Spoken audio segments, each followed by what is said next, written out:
Holdings मतलब कि आपने शेयर खरीद के अपने पास रखे हैं, उनको कुछ दिन हो गए हैं, 2 दिन से ज़्यादा हो गए हैं, या फिर कुछ महीने हो गए हैं, या फिर सालें हो गई हैं, तो होल्डिंग्स को बेचने का तरीका अलग होता है। अभी दोस्तों मैं आपको एंजल वन में होल्डिंग्स को सेल करना बता रहा हूँ, लेकिन अगर आपका कोई दूसरा ब्रोकर है तो कमेंट करके बताइए कि आपको अपस्टॉक या फिर धन या फिर ग्रो में होल्डिंग्स को सेल करना सीखना है, तो मैं उस टॉपिक पर भी वीडियो बना दूंगा। तो पहले मैं आपको बेसिक बाई और सेल करना सिखाता हूँ, फिर मैं आपको सिखाऊंगा कि आप होल्डिंग्स को किस तरीके से सेल कर सकते हैं। अब मैं आपको एक सिंपल ऑर्डर बाई करके दिखा रहा हूँ। जैसे कि यहाँ पर मैं किसी भी शेयर को ले लेता हूँ, फॉर एग्जांपल मैं टाटा मोटर्स को ले लेता हूँ। अब टाटा मोटर्स का शेयर आपको 2 जगह दिख रहा है, एक है नेशनल स्टॉक एक्सचेंज पर, दूसरा है बॉम्बे स्टॉक एक्सचेंज पर। तो आप किसी भी एक्सचेंज पर खरीद लें, उससे ज्यादा फर्क नहीं पड़ता है। कहने का मतलब ये है कि आप पार्ले जी का बिस्कुट खरीद रहे हैं, आप किसी भी दुकान से ले सकते हैं, बिस्कुट तो पार्ले जी का ही रहेगा। तो ऐसे ही यहाँ पर 2 एक्सचेंज है। मैं अभी NSE पर जाकर ही इसको बाई करता हूँ। अब देखिए, अगर आप इसको लॉन्ग टाइम के लिए खरीद रहे हैं तो आप इसको डिलीवरी में खरीदेंगे। इंट्राडे का मतलब होता है ट्रेडिंग करना, मतलब कि अगर आपने ये आज खरीद लिया है तो ये आपको आज ही बेचना पड़ेगा। एक होता है लिमिट ऑर्डर, फॉर एग्जांपल आपको लगता है कि इसका प्राइस गिर सकता है और इसका प्राइस 1020 रुपए या फिर 25 रुपए हो सकता है, तो वो आप इसमें डाल देंगे। और यहाँ पर दोस्तों आप क्वांटिटी डालेंगे, एग्जाम्पल के लिए मैंने 2 डाल दी है। तो लिमिट प्राइस नहीं, मैं इसको मार्केट प्राइस पर ही खरीदना चाहता हूँ, मतलब कि अभी जो भाव चल रहा है उसी प्राइस पर। अब चार्जेस वगैरह इसमें कितने लगेंगे तो आप यहाँ पर वो भी देख सकते हैं। अब आप क्या करेंगे, सीधा बाई ऑर्डर पर क्लिक करेंगे, कंफर्म बाई पर क्लिक करेंगे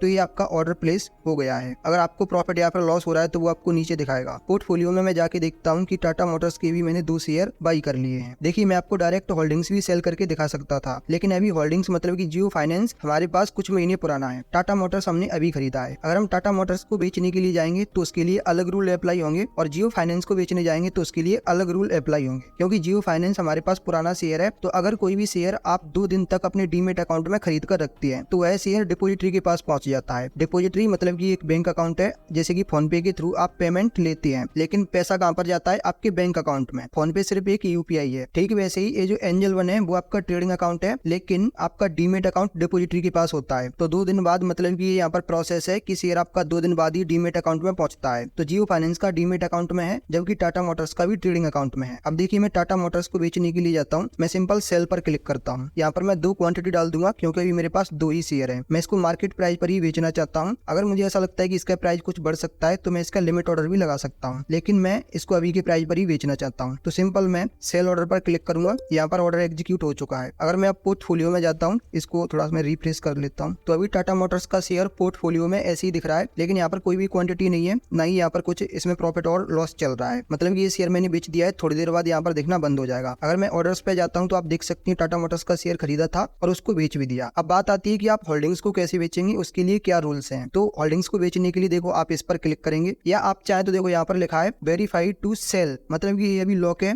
आप इस पोर्टफोलियो को सेल नहीं कर सकते। सेल करने के लिए ये आपको वेरीफाई करना रहेगा। फिलहाल मैं जियो फाइनेंस का एक शेयर बेचना चाहता हूँ, तो मैं सेल पर जाता हूँ और यहाँ पर मैं क्वांटिटी डाल देता हूँ, मुझे एक शेयर बेचना है, ठीक है, मार्केट प्राइस पर बेचना है। मैं सेल ऑर्डर पर क्लिक करता हूँ। अब देखिए यहाँ पर 1 स्टेप वेरिफिकेशन प्रोसेस, मतलब कि यहाँ पर मुझे CDSL के थ्रू इसमें टी-पिन और OTP डालना पड़ेगा, तब जाकर ये हमारा अकाउंट है वो वेरीफाई होगा सेल करने के लिए। तो यहाँ पर मैं प्रोसीड पर क्लिक करता हूँ। टी-पिन अगर आपको पता है तो आप इसमें टी-पिन अपना टाइप कर सकती हैं, लेकिन मुझे नहीं पता, मैं तो टी-पिन भूल गया हूँ। तो क्लिक हियर पर क्लिक करूंगा, यहाँ से मैं अपना नया टी-पिन प्राप्त कर सकता हूँ। नए टी-पिन के लिए एक तो इसमें मुझे BUID डालनी पड़ेगी। तो BUID आपको कहाँ पर मिलती है, मैं आपको BUID दिखा देता हूँ। एंजल वन ऐप के अंदर ये आपको मिलेगी प्रोफाइल सेक्शन में। यहाँ पर जाएंगे डीमेट अकाउंट डिटेल पर, यहाँ पर BUID है, आप इसको कॉपी कर सकती हैं। अब मैं फिर से सेल करने के लिए जा रहा हूँ, एक शेयर जियो फाइनेंस का मार्केट प्राइस पर सेल ऑर्डर प्रोसीड करूंगा। टी-पिन नहीं पता है, टी-पिन जनरेट करूंगा, BUID मैं यहाँ पर डाल दूंगा। पैन कार्ड का नंबर आपको डालना है, तो अगर आपको पैन कार्ड का नंबर पता है तो टाइप कर दीजिए। अब BUID डालने के बाद मैंने कैप्चा भी डाल दिया है, मैं नेक्स्ट पर क्लिक करता हूँ। अभी जो मेरा रजिस्टर्ड मोबाइल नंबर है उस पर OTP आया है, जीमेल पर भी OTP जाता है, यहाँ पर मैं OTP को डाल देता हूँ। OTP डालकर नेक्स्ट करेंगे। यहाँ पर टी-पिन दोस्तों आ चुका है, आप देख सकते हैं। अब टी-पिन मेरे पास आ चुका है, जो कि मुझे नहीं पता था। अब यहाँ पर मैं टी-पिन को डाल दूंगा। टी-पिन डालकर मैं वेरीफाई पर क्लिक करूंगा। अब एक OTP और आएगा 161710। OTP डालकर वेरीफाई पर क्लिक कर देंगे।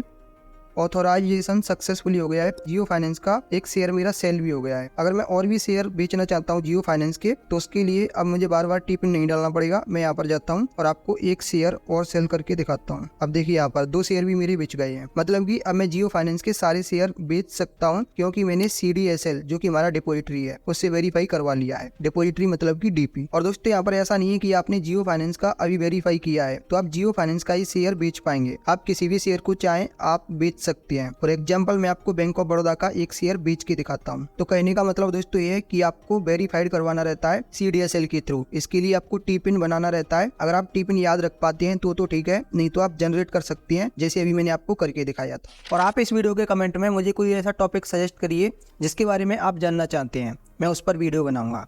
इस वीडियो में बस इतना ही था। ये वीडियो देखने के लिए आपका धन्यवाद।